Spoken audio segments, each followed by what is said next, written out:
At our weekly Sunday dinner, my daughter squeezed my hand and whispered, "Mommy, when can I stop taking the love candy?" I smiled down at her. "What candy, sweetie?" "You know we don't do candy before bed." Next to me, my husband Brandon shifted uncomfortably, while my best friend Ophelia suddenly became very interested in her wine glass. "The pink ones from Daddy's drawer," Gigi said, her voice getting smaller. "Auntie Ophelia gives them to me after school when you're not home." "I don't understand," I said slowly, my smile fading. "It's our secret," Gigi whispered. "Daddy says if I tell you I won't get pretty enough for the pageants. But they make my tummy hurt so bad, Mommy." Ophelia's knuckles went white around her purse. "She's just confused about her vitamins." "What is she talking about, Brandon?" My voice sliced through the dining room. "They're just supplements. For energy." "Then why is it a secret?" The pieces started falling into place. The mystery stomach pain. The heart palpitations doctors couldn't explain. The weight loss that made everyone compliment how healthy she looked while she could barely keep food down. "Show me these vitamins. Now." "They're perfectly safe," Ophelia started. "Show me." Brandon pulled out his phone, but I snatched Ophelia's purse, upending it. Credit card statements scattered across the floor. Charges to overseas pharmacies. "You've been drugging our baby," I breathed. "The social worker visits." My voice was rising. "They thought I was starving her. The neighbors called CPS 3 times because she kept fainting at the bus stop." Brandon's face went pale. "That wasn't supposed to." "I lost my nursing license," I continued, tears burning my eyes. 10 years of night school while pregnant. Fighting my way up to head nurse at Children's Hospital. Gone. Because I couldn't explain why my daughter's blood work showed metabolic damage. I laughed bitterly. We had to sell my mom's house, the one she left us, to pay for cardiac specialists for a 7-year-old. "Our son won't even eat meals with us anymore," I choked out. Oliver told his teacher he's scared he'll get sick like Gigi. He hoards food in his room because he watched his sister collapse at dinner. He's 5 years old and he hoards food. Gigi swayed in her chair, her lips tinged blue. "I'm sorry, Mommy," Daddy said when I'm skinny like Sydney's daughter. "He won't want to move away." The room went dead silent. "What did you just say, baby?" "Auntie Ophelia promised," she sobbed, gripping the table for balance. "She said when I'm tiny enough, Daddy will love us and won't leave for Sydney's family." Sydney. Everything clicked. "Your CrossFit trainer? The one with the perfect daughters who model?" Brandon's phone buzzed. He grabbed for it, but I got there first. Text from Ophelia, sent 30 seconds ago. "She knows. Don't let her stop now. Dr. Kumar says 10 more pounds and she'll be pageant ready." I scrolled up frantically. "Increased dose this week." "She's down to 52 pounds. Brandon, she looks incredible. Sydney will be so jealous." My hands shook. You're coordinating this? Together?" Ophelia stepped forward. "You don't understand the pressure he's under. Sydney's husband got him that promotion opportunity in Miami. If Gigi wins Little Miss Florida, we'd have a reason to—" "We?" I stared between them. "We?" Suddenly, Gigi's eyes rolled back. She crumpled, her tiny body convulsing violently on the dining room floor. "Gigi!" I screamed, dropping to my knees. Blood-tinged foam poured from her mouth as her body seized. "Stay with Mommy, baby. Stay with me." The kitchen door burst open. Oliver stood there in his pajamas. "Is Gigi dying again?" His voice was flat, empty. My 5-year-old had seen this so many times it was routine. "Call 911!" I screamed at Brandon, who stood frozen. "Call them now!" I turned Gigi on her side, timing the seizure like I'd learned to do. The blood was getting darker, almost brown. "I'm calling the police!" I reached for my phone, but Ophelia grabbed my wrist. "No, you can't! Look at her, she's finally thin! She's perfect! Just like Sydney's girls!" Brandon caught me from behind, his arms locking around me. "I'm sorry," he sobbed against my neck. "I'm so sorry. But it's what's best. For all of us. You'll thank me when we're in Miami." With strength born of pure rage, I broke free and lunged for my phone. But Ophelia was already dialing. 911? Please help. My friend has been giving her daughter illegal diet pills. The child is seizing. I ripped my phone from my pocket while keeping one hand on Gigi's shaking body, screaming over Ophelia into my own phone as I dialed. "No, that's a lie." The 911 operator answered, and I shouted the truth while Gigi's small frame jerked against the hardwood. "My daughter's been poisoned with diet pills by her father and his girlfriend. I have text messages proving it. She's having a seizure. We need help now." The operator's voice stayed calm, asking for our address while I heard typing in the background. Brandon stood frozen by the wall, his face white as paper while Ophelia kept babbling into her phone about me being unstable. I pressed speaker so the operator could hear everything, holding Gigi's head to keep it from hitting the floor, while blood mixed with spit ran down her chin. "EMS and police are 3 minutes out," the operator said. I counted Gigi's seizure hitting 2 minutes, then 3, her lips turning darker blue while Oliver watched from the doorway with those empty eyes that broke my heart. The sirens screamed closer, and suddenly the front door burst open, 2 paramedics rushing in with their bags.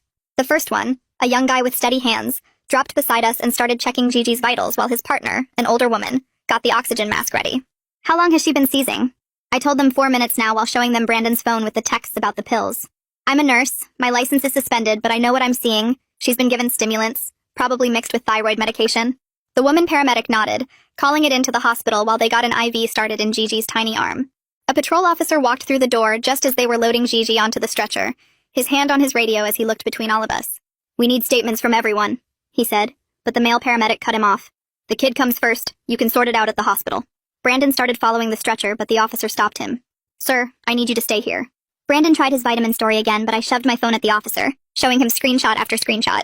"These are texts between my husband and her," I pointed at Ophelia, "planning to drug my daughter for pageants." The officer's eyebrows went up as he read. Then he called for backup and a detective. I climbed into the ambulance with Gigi while Oliver ran after me, and I pulled him up too because I wasn't leaving him alone with Brandon. The ride to Children's Hospital took forever and no time at all. The paramedics working on Gigi while she finally stopped seizing but stayed unconscious. We burst through the emergency department doors and I saw faces I knew from my years working here. The triage nurse Marie's eyes going wide when she recognized me. "We need a full talk screen with chain of custody documentation," I told her while they wheeled Gigi into a trauma room. "This is evidence in a criminal case. We need forensic-level preservation of all samples." Marie nodded and flagged the charge nurse while the ED physician, a tall woman I didn't recognize, started examining Gigi. Oliver pressed against my side as we watched them work, drawing blood and starting fluids while Gigi's heart monitor showed an irregular rhythm. The physician pulled me aside after 20 minutes, her face serious. "I have to notify CPS about suspected child endangerment. It's mandatory reporting protocol." My stomach dropped hard because CPS had already investigated me 3 times when the neighbors kept calling about Gigi fainting, but I nodded because now the truth would finally come out. "They already have 3 reports on file blaming me," I told her. "But those were before we knew she was poisoned." The social worker showed up within an hour, a young man with kind eyes who took notes while I explained everything. They moved Gigi up to the pediatric intensive care unit for monitoring, and Oliver and I followed, settling into the family lounge with its uncomfortable chairs and flickering TV. Night fell and Oliver curled up against me, his small voice breaking the silence. "Is Gigi going to die this time?" I held him tight and promised she wouldn't, even though my voice shook, watching the monitors through the glass door while nurses checked on her every few minutes. The ED physician came back around midnight with preliminary results, pulling me into the hallway. "We're seeing elevated levels consistent with stimulant and thyroid hormone exposure," she said. "I'm ordering specialized panels to identify the specific substances." Relief washed over me so hard I almost fell, finally having medical proof after months of being blamed for Gigi's weight loss and heart problems. Morning came slowly and I hadn't slept, Oliver drooling on my shoulder when a man in a gray suit walked in. "I'm Detective Desmond Grimes," he said, shaking my hand. "I need to see everything you have." I showed him the complete text chain between Brandon and Ophelia, scrolling through months of messages about doses and weights, and that Dr. Kumar who was apparently in on it. Then I pulled up the credit card statements I'd found. Dozens of charges to overseas pharmacies that Brandon had hidden from me. Grimes took photos of everything, then sat down with a notebook. "Here's how this works," he said. "The texts are good evidence, but we need the actual pills to make charges stick." He explained about search warrants and building a case, telling me to document everything from now on, every symptom, every conversation, every medical record. "We can get them on child endangerment for sure, maybe more depending on what we find." Just after lunch, a woman with graying hair and a worn briefcase arrived. "I'm Melinda Haynes from CPS," she said, sitting down carefully like she didn't want to scare us. She pulled out the 3 previous reports where neighbors had called about Gigi, reading through them with new eyes. "They thought you were starving her," she said slowly. "But looking at this pattern with what we know now, she was poisoned the whole time." Oliver wouldn't let go of my hand during the entire interview, pressing against me while Melinda asked gentle questions about what he'd seen at home. He told her about Gigi falling down at dinner, and Daddy giving her special candy, and how he kept food in his room because he was scared of getting sick too. Melinda took notes, her face getting sadder with each detail, promising Oliver that she would help keep him and Gigi safe. That night after Melinda left, I sat in the empty hospital hallway with my laptop balanced on my knees, the harsh fluorescent lights making my eyes burn as I started typing everything I could remember. Every symptom Gigi ever had, every doctor visit where they couldn't explain her heart racing, every time she threw up her dinner, every collapse at the school that got blamed on me not feeding her enough. My fingers flew across the keyboard, my nurse training kicking in as I organized it all into a timeline that showed the pattern clearly. The more I typed, the angrier I got because it was all there. Months of my baby suffering while I got blamed for it. I pulled up our online banking next, scrolling through transaction after transaction I'd never paid attention to before. There they were, dozens of charges to websites with names like PharmaDirect and Overseas RX, all on a credit card in Ophelia's name, but the payments came straight from our joint checking account. Some charges were $200, some were $500, and they went back almost a year. The betrayal felt worse seeing it laid out in black and white. Every transaction proof that Brandon had been planning this while I worked night shifts to pay for Gigi's medical bills.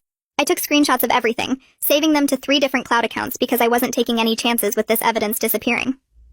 Around 2 in the morning, I walked down to the lab where my former colleague Sarah was working the night shift. She recognized me immediately, and her face went soft when I explained about the criminal investigation and needing Gigi's samples preserved under forensic protocol. Sarah promised she'd handle it personally, labeling everything with proper chain of custody documentation, and storing it in the locked forensic freezer. Having someone on my side who understood the medical side of this helped more than I could say. The next afternoon, Brandon showed up at the PQ trying to sweet-talk the nurses into letting him see Gigi, telling them I was having a mental breakdown and making false accusations. The charge nurse called security when he wouldn't leave, and I showed them the emergency protective order paperwork I was getting ready to file. Brandon's face went red when security escorted him out, yelling that I couldn't keep him from his daughter, but they made it clear he wasn't getting anywhere near Gigi without a court order. Detective Grimes called me that evening, his voice serious as he explained I needed to file for an emergency protective order right away to keep Brandon and Ophelia away from the kids legally. He emailed me the forms and walked me through each section over the phone, making sure I understood what to write and what evidence to attach. The next morning, I drove to the courthouse with Oliver sleeping in his car seat, my hands steady as I filled out every page of the protective order request. I wrote out exactly what they'd done to Gigi, attached the screenshots of the texts and bank statements, and included the preliminary toxicology report from the hospital. The clerk took one look at the medical records and expedited everything, scheduling the hearing for the next morning. That afternoon, I met with Sinead Paget, Oliver's school counselor, in a small conference room at the school, while a nurse watched Gigi at the hospital. Sinead pulled out a thick folder she'd been keeping for months, full of notes about Oliver's behavior changes, his food hoarding, the times he'd told her about Gigi getting sick at home. She'd documented everything, dates and times, and direct quotes from Oliver about being scared to eat dinner. This independent record from someone outside our family would be huge for our case. 3 days later, my phone rang with Ophelia's number and I almost didn't answer. But then I remembered we lived in a one-party consent state for recording. I hit record on my phone and answered, listening to her sob about how sorry she was, how she never meant for any of this to happen. I kept my voice calm, asking her questions about the pills, and she admitted she'd been giving them to Gigi after school for months. She said Brandon convinced her it was safe, that the pills weren't supposed to hurt Gigi this much, that she only wanted to help Brandon with his stress about the Miami job. I let her talk for 20 minutes, getting everything on tape while I took notes on exactly what she was admitting to. Detective Grimes called the next morning to tell me he'd gotten search warrants for both Brandon's nightstand and Ophelia's apartment based on all the evidence we'd gathered. They were going to execute both warrants at the same time that afternoon, so neither of them could warn the other or destroy evidence. Later that day, I sat with Detective Grimes in a small room at the police station, going through our credit card statements line by line. We found a clear pattern where Brandon ordered more pills every single time Gigi started to recover and gain weight back. The charges matched up perfectly with her worst episodes, like clockwork. Every time she'd been hospitalized, there was a big pharmacy charge 2 weeks before. The detective took photos of everything, building his case file while I watched my marriage dissolve in credit card transactions. Melinda called me the next morning while I was sitting in the hospital cafeteria trying to force down some toast, her voice urgent as she explained we needed to file for emergency custody immediately. She met me at the courthouse that afternoon with a stack of forms already partially filled out, walking me through each section while Oliver colored quietly in his stroller beside us. The family court clerk took one look at the medical reports Melinda attached and expedited everything, scheduling us for the following week instead of the usual month-long wait. Melinda warned me that family court worked differently than criminal court, that the judge would care more about what was best for the kids than proving guilt, and she helped me organize my evidence into clear categories showing I could keep them safe. She explained that Oliver would definitely stay with me, but the judge might still order supervised visits for Brandon until the criminal case was resolved, which made my stomach turn, but I understood the legal reality. Back at the hospital that evening, Doctor. Fraser pulled me into a quiet conference room with Gigi's latest lab results spread across the table. The toxicology report showed levels of phentermine and synthetic thyroid hormones that made her shake her head, explaining how these substances had been slowly damaging Gigi's developing heart muscle over months.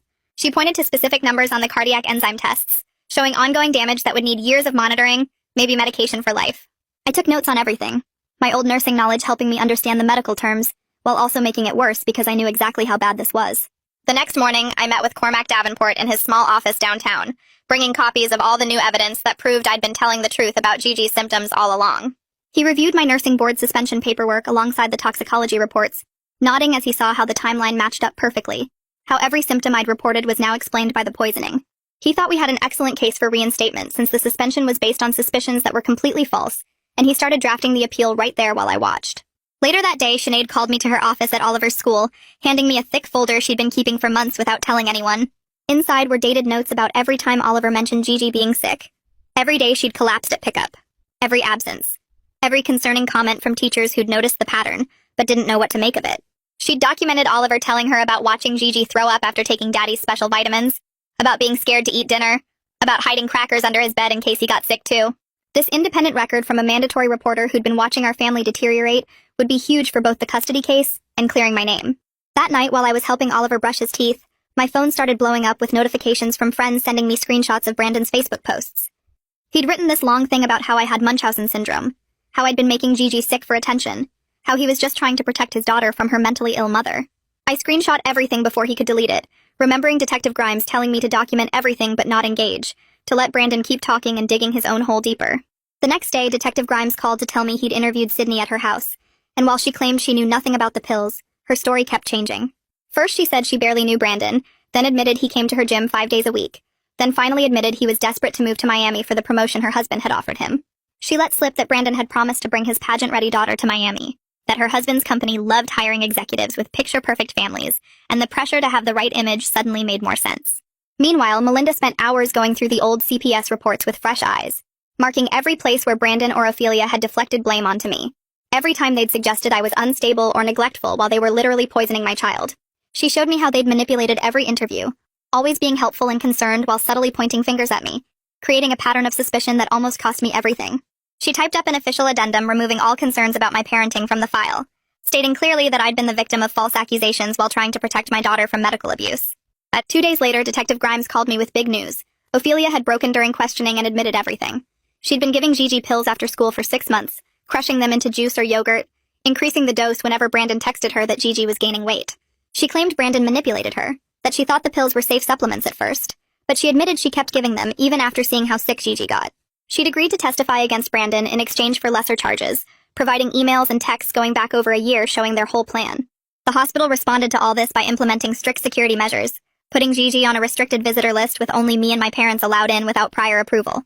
They started a careful refeeding protocol since her body had been malnourished for so long, measuring every ounce of formula and tracking her weight gain carefully to avoid refeeding syndrome. Each tiny meal she kept down felt like a victory, watching her color slowly return as her body finally got the nutrition it had been denied. Sinead helped me create a detailed safety plan for Oliver, teaching him a special word he could use if he ever felt unsafe, showing him how the new lock on the medicine cabinet worked, establishing predictable meal times so he'd know food would always be there. We practiced scenarios where he could tell a trusted adult if something scared him, giving him back some control after months of helplessness. And I watched his shoulders relax just a little bit each time we went through the routine. The next morning I sat at the kitchen table with a stack of hospital bills that made my stomach hurt. The financial counselor at the hospital walked me through their charity care program forms while Oliver colored next to me. She helped me fill out every line, showing me where to list Brandon's abandonment of the family and the criminal case. The program covered 60% of Gigi's ICU stay, but I still had to set up payment plans for the rest. $20 here, $50 there, whatever I could manage each month. At least now I knew what caused all this debt and could start rebuilding without Brandon draining our accounts for pills. Later that afternoon, while Oliver napped, I remembered our doorbell camera and logged into the app on my laptop. My hands shook as I scrolled back through weeks of footage. There she was, Ophelia walking up our front steps at 3:15 p.m. on a Tuesday when I worked late, then again on Thursday at 3:20. Every single day I had afternoon shifts. She showed up right after the school bus dropped Gigi off. I downloaded every clip, watching her carry her big purse inside and leave 20 minutes later. The timestamps matched exactly when Gigi said she got her candy from Auntie. I emailed everything to Detective Grimes, who called me back within 10 minutes saying this was exactly the evidence they needed for the search warrant. 2 days later, Detective Grimes called to tell me they'd executed the warrant on our house while Brandon was at work. They found a prescription bottle hidden behind his dress shoes in the back of his closet drawer, right where Gigi said Daddy kept the pink pills. The crime lab tested them and called back with results that made my blood run cold. The pills were a mix of banned diet drugs from Mexico and thyroid medication that speeds up metabolism. No wonder Gigi's heart kept racing and she couldn't keep food down. Detective Grimes said this physical evidence plus the doorbell footage gave them everything they needed for criminal charges. The emergency custody hearing happened 3 days later in family court downtown. I wore my only nice dress and brought copies of everything. The police reports, the lab results, the doorbell footage timestamps, all organized in a binder Cormac helped me prepare. The judge read through the evidence while Brandon sat at the other table with his lawyer looking pale. She asked him one question about the pills found in his drawer, and he started crying, saying he never meant for things to go this far. The judge cut him off and granted me immediate sole custody with a protective order requiring Brandon to stay away from us. He could only see the kids at a supervised visitation center once the criminal case was resolved. Oliver held my hand so tight as we walked out of the courthouse that his little fingernails left marks on my palm. A week later, the PICU doctor finally said the words I'd been praying to hear. Gigi was stable enough to come off the ventilator. I stood next to her bed holding her hand as they removed the tube, watching her take her first real breath on her own in 7 days. She was so weak she could barely open her eyes, but she squeezed my fingers when I told her she was doing great. The feeding team came that afternoon to teach me about refeeding syndrome and how to help her recover at home. They showed me how to measure tiny amounts of formula every few hours, tracking everything she kept down, watching for signs her body couldn't handle the nutrition after being starved for so long. When Gigi finally woke up enough to talk, her voice scratchy and small, she asked if Daddy would come see her. I had to explain that Daddy was in timeout for giving her medicine that made her sick, using words a 7-year-old could understand while my heart broke. The story somehow got out to local news channels, and my phone started ringing nonstop with reporters wanting interviews. One reporter even showed up at the hospital trying to get past security to Gigi's room. Cormac told me to document everything but not talk to anyone, that protecting my kids' privacy was more important than telling my side publicly. I took screenshots of every message, every voicemail, keeping records in case we needed restraining orders against the media too. The nursing board called to schedule an informal conference about my suspended license now that new evidence had come to light. I spent 3 full days at Cormac's office preparing my evidence packet, organizing medical records, police reports, and witness statements showing I'd been trying to help my daughter while others were poisoning her. Cormac coached me on what to say, how to present the timeline clearly, reminding me this was my chance to get my career back. Then Detective Grimes called with news that shocked me, even though I shouldn't have been surprised anymore. Ophelia's lawyer had contacted him offering a deal where she'd testify against Brandon for reduced charges. She gave them emails going back 14 months showing Brandon planning this whole thing, researching which pills to use, calculating doses, even looking up pageant schedules in Miami for after they moved. The betrayal went so much deeper than those last 6 months of pills. She had screenshots of Brandon telling her about Sydney's perfect daughters, and how Gigi needed to be thin enough to compete with them for his image at the new job. Detective Grimes asked if I'd be willing to make a recorded call to Brandon to get him talking about the pills. I sat in the police station with recording equipment while Detective Grimes coached me on what to say. When Brandon answered, he immediately started crying and begging me to drop the charges, saying we could work things out as a family. I stayed calm and asked him why he gave our baby those pills. He said he just wanted us to have a better life in Miami, that Sydney's husband wouldn't promote him if his daughter wasn't pageant ready, that he did it all for us. I asked him directly if he knew the pills would hurt her, and he said he thought she'd be fine, that other girls took them all the time, that I was overreacting like always. Detective Grimes gave me a thumbs up as Brandon kept talking, digging his hole deeper with every word, still thinking he could manipulate me into forgiving him. The next day, we met with the pediatric cardiologist who pulled up Gigi's heart scans on his computer screen. He pointed to areas showing damage from the stimulants, explaining she'd probably have heart rhythm problems for years. We'd need EKGs every 3 months, maybe medication if the irregular beats got worse and she couldn't play contact sports that might stress her heart. I took notes in my old nursing notebook, grateful I understood the medical terms even though each word felt like another knife in my chest. He printed out a thick packet about living with pediatric arrhythmia and went through warning signs to watch for, when to call 911, how to check her pulse properly.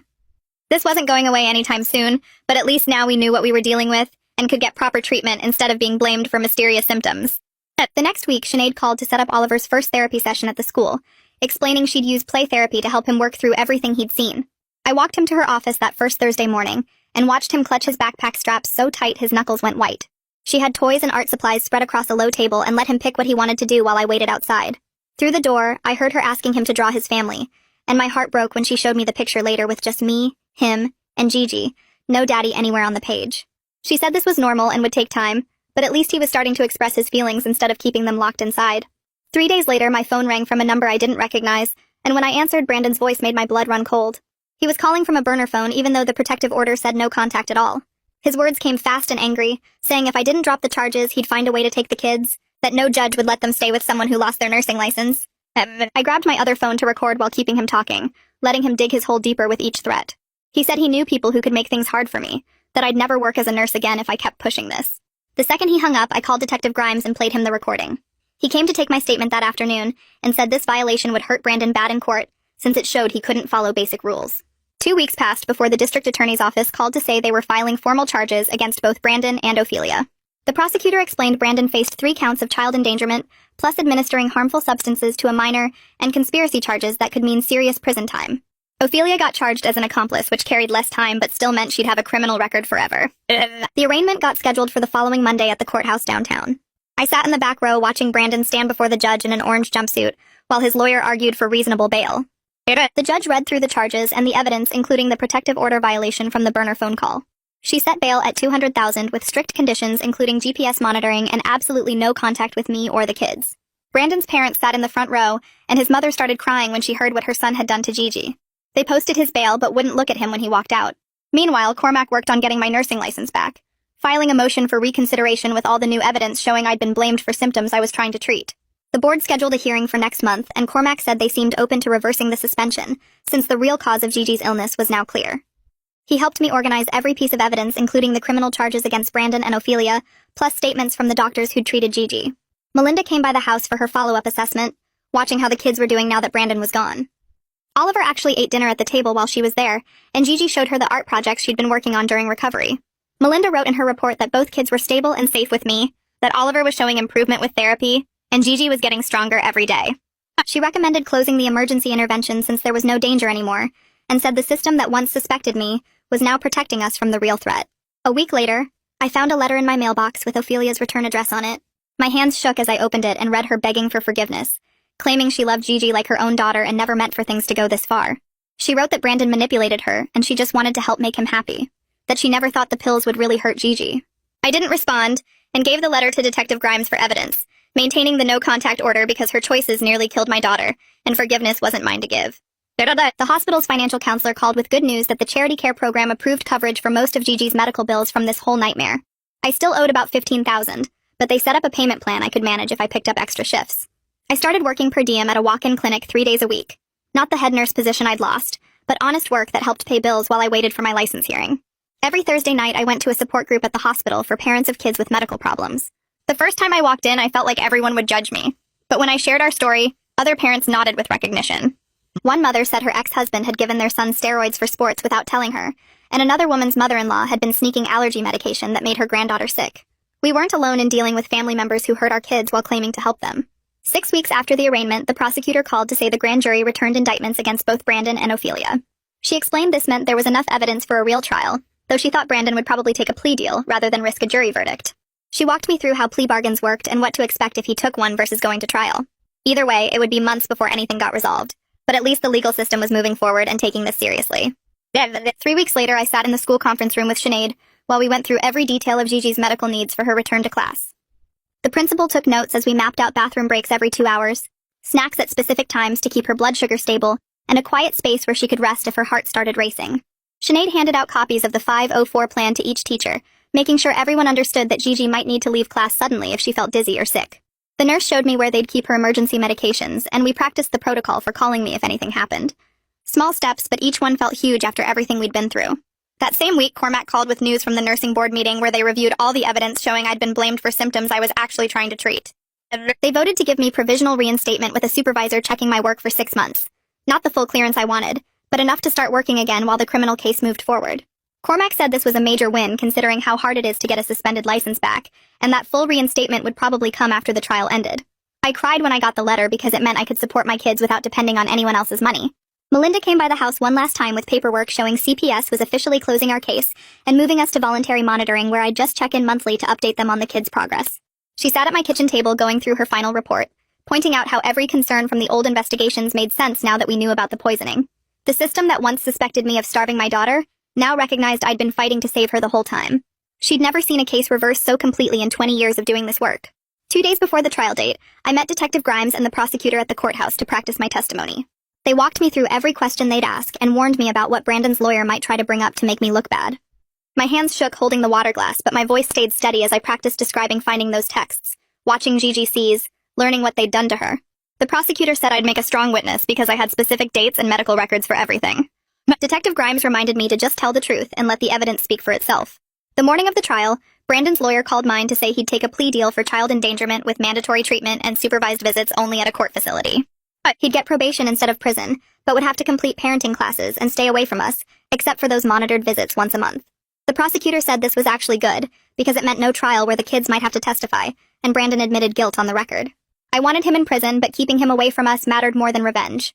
Ophelia took her plea the same day, getting community service and having to pay $30,000 in restitution for medical bills over 5 years.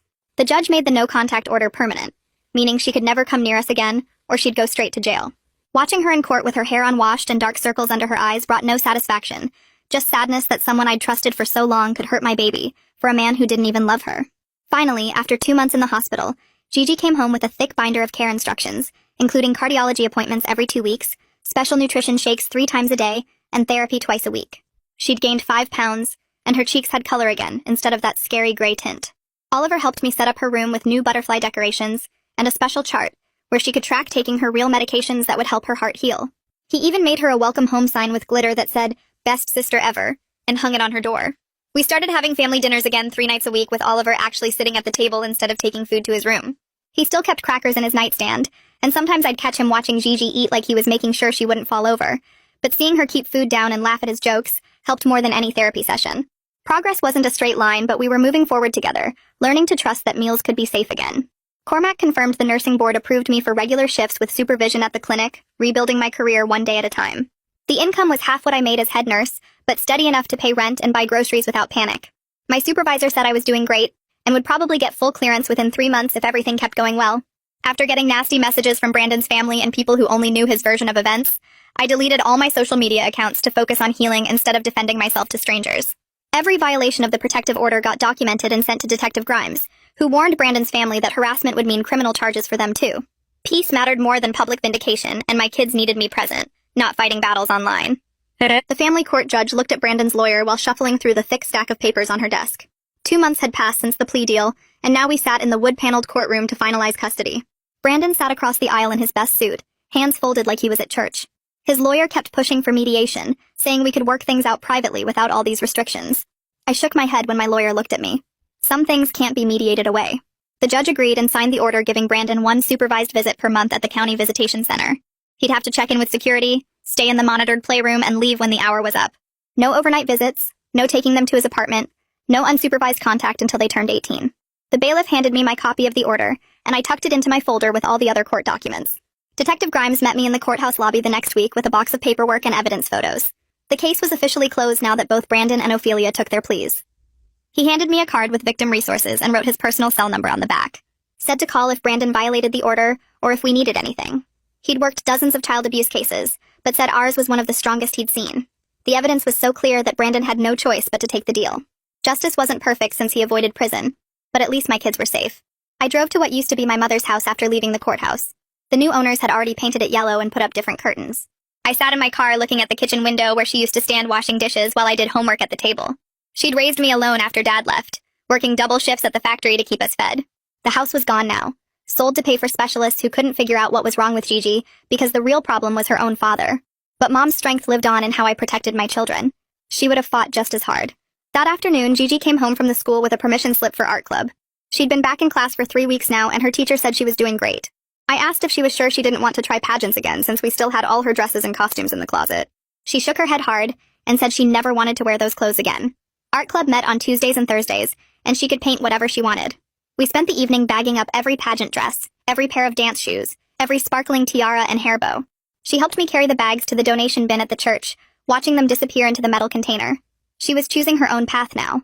Oliver sat at the dinner table 5 nights that week, actually eating with us instead of taking his plate to his room. He still kept crackers and juice boxes in his nightstand drawer, and I'd find granola bar wrappers under his bed. His therapist said this was normal after what he'd been through. The hoarding would fade as he felt safer. He watched Gigi eat her whole meal without getting sick, saw her keep her food down and ask for seconds. Small victories mattered most. After the kids went to bed, I sat at the kitchen table organizing my binder with all our important papers. Court orders in the front pocket, then medical records sorted by date, therapy notes, school documents, and emergency contacts all labeled with tabs. The prosecutor's card, Detective Grimes' number, the victim advocate's information. Having everything organized gave me control when so much had been chaos. Being prepared meant being protected. 6 months after getting my provisional license back, the nursing board sent the letter making it permanent with no restrictions. My supervisor had written a glowing recommendation about my work at the clinic. I'd passed every review, never missed a shift, handled every patient with care. I went to the craft store and bought a simple black frame, hanging the reinstatement letter on the wall next to my original license from 10 years ago. Both told my story, the falling and the getting back up. That night, after homework and baths, the house settled into quiet. Gigi read a library book in her bed, propped up on pillows with her stuffed animals around her. Oliver actually slept through the whole night without waking up scared or checking on his sister. No crisis calls from the school, no court dates on the calendar tomorrow, no medical emergencies to handle. I sat on the couch with a cup of tea, listening to the dishwasher run and the clock tick on the wall. Safety wasn't exciting or dramatic, but it was everything we needed. We were finally home, really home, in our small apartment with secondhand furniture and peace. Thanks for exploring all these questions with me today. It's been a pretty curious little journey to share together. Until next time, take care. Subscribe for more content like this.